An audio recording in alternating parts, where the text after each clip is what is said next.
Hello connectors, I hope you all are good and well, doing very great during these pandemic days. आज हम बात करेंगे victims और complainant की, किसे विक्टिम कहते हैं और किसे कंप्लेनेंट कहते हैं। तो prima fascia victim word code of criminal procedure 1973 में कहीं भी डिफाइन नहीं था। तो डिफाइन ना होने के कारण बहुत सी ऐसे सर्कमस्टांसेस अराइज होती थी जहाँ पर ये डिफाइन करना बहुत मुश्किल होता था कि ये पर्सन विक्टिम है या नहीं, whether one who suffered loss और इंजरी इज अ विक्टिम और नॉट। सो इन सारी प्रॉब्लम से सॉल्यूशन के लिए एक code of criminal procedure amendment act 2008 लाया गया।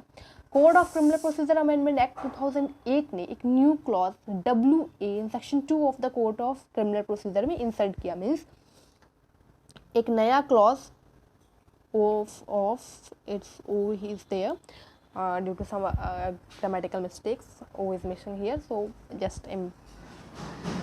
so code of criminal procedure amendment 2008 के बाद 2008 के बाद सेक्शन 2 में एक सब क्लॉज WA ऐड किया गया जिसमें विक्टिम वर्ड को डिफाइन किया गया।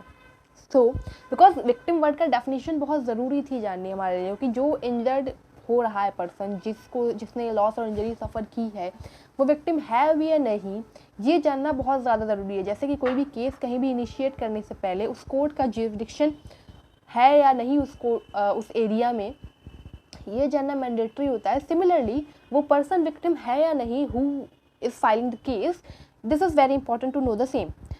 तो अब हम बात करते हैं विक्टिम की। Victim means a person who suffered any loss और injury. Means here the word loss and injury specifically specified here. Means loss और इंजरी में से कोई ना कोई चीज़ होनी चाहिए। एंड लॉस और इंजरी कैसी होती है? फिजिकल, मेंटल, प्रॉपर्टी, इमोशनल, मतलब different types of injuries are there. Emotional injuries come under the definition of mental injury. So economical loss, financial loss means the same. A body loss, bodily loss, mental loss, these are come under the definition of loss and injury. A loss or injury specifically and particularly are subject to be defined here. So victim वो person है जिसने loss और injury सफ़र की है। अब loss और injury कहाँ से सफ़र की है?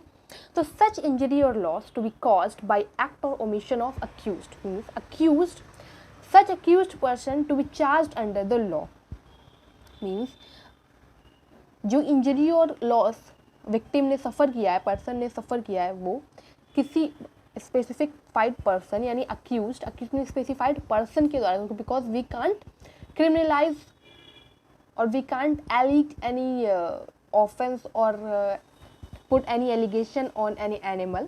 So here the accused must be a person word as come here as defined in the Indian Penal Code. तो जो इंजरी लॉस और लॉस सफर्ड हो रहा है विक्टिम को, वो किसी एक्ट और ओमिशन, अक्यूज्ड के एक्ट और ओमिशन से होनी चाहिए। अब एक्ट और ओमिशन भी यहाँ स्पेसिफिकली वर्ड है। एक्ट और ओमिशन ये भी जैसा IPC में डिफाइंड है एज इट इज़ यहाँ लिया गया। एक्ट मीन्स उस पर्सन की लीगल ड्यूटी है कि वो उस काम को करे, और ओमिशन मीन्स उस पर्सन की लीगल ड्यूटी है पर उसने उस काम को नहीं किया, मना कर दिया। सो ये द वर्ड एक्ट और ओमिशन आ जाता है। मीन्स आपने कोई ऐसा काम कर दिया जो एक ऑफेंस है, जो आपको नहीं करना चाहिए था।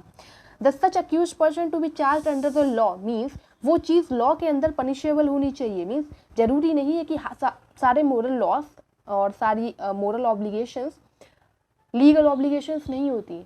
वो चीज़ जो मोरली रॉन्ग है जरूरी नहीं वो सोशली रॉन्ग भी हो, जरूरी नहीं है कि वो लीगली रॉन्ग भी हो। सो चीज़ों का मोरल और लीगली दोनों रॉन्ग होना जरूरी नहीं, सिमिलर। सो वो चीज़ जो कि लॉ के अंदर यानी लीगली पनिशेबल है, वो एक्ट और ओमिशन अक्यूज ने किया हो जिससे विक्टिम को लॉस और इंजरी सफर्ड हुई हो, मतलब उस पर्सन को लॉस और इंजरी हुई हो। अब लीगल राइट का इन्फ्रिंचमेंट ही किसी को विक्टिम बनाता है।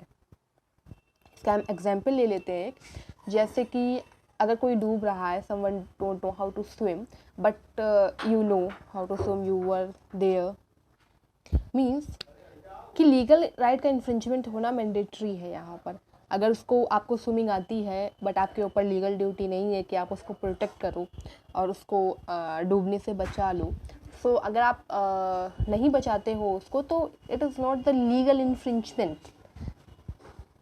So this may be moral wrong. This is a moral wrong, not maybe, sorry. This is a moral wrong. तो ये moral wrong है, but this is not a legal wrong. You can't be punished for this thing, that this is not your duty. So these kind of things come here in the role of playing of the card of victim.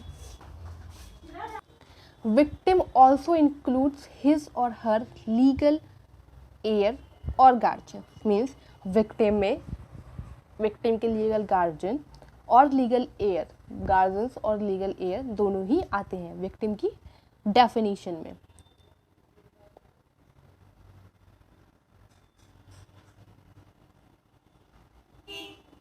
Okay, अब हम बात करते हैं complainant की. Complainant किसे कहते हैं? Who is called complaint, because victim and complainant की बात हमने कर दी. Now we will talk about complaint. What is called complaint.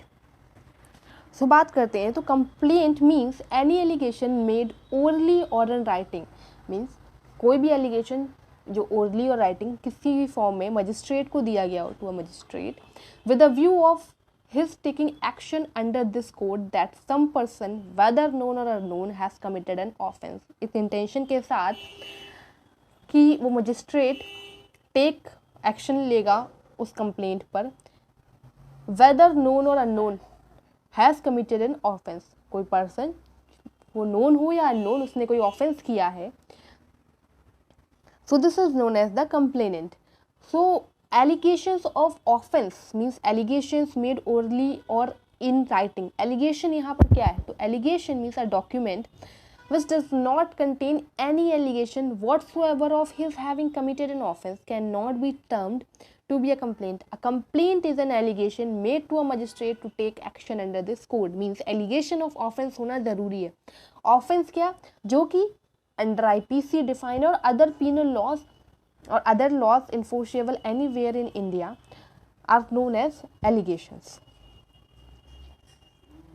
Then a complainant need not set out all facts on which the accused is being charged, but it must contain subject of facts relied on as constituting the offense in ordinary and concise language. Means जरूरी नहीं है कि वो पूरे incident का fact explain करे, सारे fact को एक्सप्लेन करना ज़रूरी नहीं है. वो एक पर्टिकुलर कंडीशन स्टेटमेंट भी एक्सप्लेन कर सकता है ओरली और in writing, like as stated in the first line, orally और इन राइटिंग.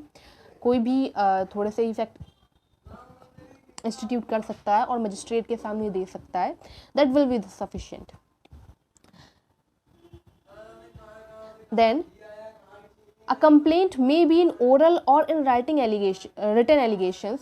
तो oral और written दोनों लिखने का जो मेकर्स का इंटेंशन थी वहाँ ये थी कि कोई पर्टिकुलर फॉर्म नहीं होता है. आप कंप्लेंट कर रहे हो, उसका कोई पर्टिकुलर फॉर्म होना मैंडेटरी नहीं. It need not to be in any particular form.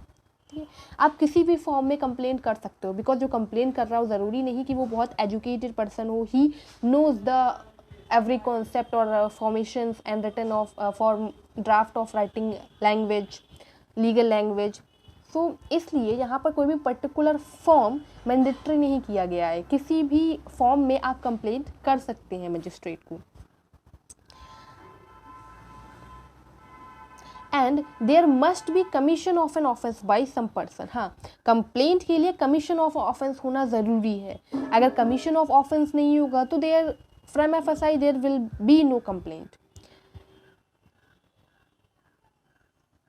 And the most important thing is here that the police report does not include in the definition of complaint. Police report complaint की definition में नहीं आता है, लेकिन complaint were defined under section 2D of Criminal Procedure Act. But इसका explanation 2D का ये कहता है कि a report made by a police officer in a case which discloses after investigation the commission of a non-cognizable offence shall be deemed to be a complaint, and the police officer by whom such report is made shall be deemed to be the complainant. Means कि पूरी investigation होने के बाद जो police officer report देता है उससे ये डिस्क्लोज होता है कि कमीशन का ऑफेंस ऑफेंस का कमीशन हुआ है, किसी नॉन कॉग्निजेबल ऑफेंस का कमीशन हुआ है, तब वो एज अ कंप्लेंट डीम्ड की जाएगी और जो पुलिस ऑफिसर है वो कंप्लेनेंट डीम्ड किया जाएगा। बट प्राइमा फेसियाई पुलिस रिपोर्ट एक कंप्लेंट नहीं होती है। इसमें हम 2 केस पढ़ेंगे। पहला केस है state of Bihar versus Chandrabhushan Singh case, supreme court का केस है, ये 2001 का। इसमें सुप्रीम कोर्ट ने हेल्ड किया है कि section 2 clause D encompasses a police report also as a deemed complaint, as I stated just before this. Next case, Pakirappa versus B.V. Godhara 1992. इसमें honorable court rightly held that an affidavit containing allegation of commission of an offence amounts to a complaint. Means एक affidavit भी complaint की तरह treat किया जा सकता है, एक affidavit भी complaint माना जा सकता है। But an application moved before a magistrate seeking direction to the concerned police officer to proceed in accordance with the law cannot termed as complaint as defined in the section 2 clause D. Now, the Code of Criminal Procedure Amendment Act 2008 made a special provision that the central government or the state government may appoint a person who has been in practice as an advocate for not less than 10 years as a special public prosecutor. The court may permit the victim to engage an advocate of his choice to assist the prosecution under subsection 8 of section 24. Section 24 के subsection 8 में code of criminal procedure amendment act 2008 ने एक special provision add किया कि central government और state government कोई भी एक एडवोकेट एज जिसकी मिनिमम प्रैक्टिस 10 ईयर्स की हो as a special public prosecutor appoint कर सकता है और विक्टिम को ये परमिट दी है कि वो अपने लिए किसी भी एडवोकेट को इंगेज कर सकता है to assist that public prosecutor. अब बात करते हैं कि if the joint complaint of an offence maintainable, क्या जॉइंट कंप्लेंट किसी भी ऑफेंस की जॉइंट कंप्लेंट मेंटेनेबल होती है? तो इसमें बहुत सारे डिफरेंट केसेस हेल्ड किए गए हैं सुप्रीम कोर्ट और डिफरेंट कोर्ट्स ने, जिसमें डिफरेंट कोर्ट्स ने अलग अलग चीज़ें डिफाइन की हैं according to the circumstances of the case. एक केस इसी तरीके का है मुर्गा दोष यानी मुर्गन वर्सेस स्टेट केस। इसमें कोर्ट ने हेल्ड किया that a complaint under section 200 of CRPC can be made by more than one person with regard to the same cause of action. अगर सेम कॉज ऑफ एक्शन है तो section 200 CRPC के अंदर एक complaint more than one person के द्वारा file की जा सकती है। सो आज तक इतना ही, आज के लिए इतना ही। That is more than sufficient, I guess, for complainant and the victim, and the definition of complaint and victim. In this chapter I described you about who is victim and what is complaint and how the complaint work, who comes and what comes under the definition of complaint, whether police report comes under definition of complaint or not, and on what circumstances it comes under the definition of complaint. So like, share and subscribe, and we'll meet soon with a new video. Thank you very much.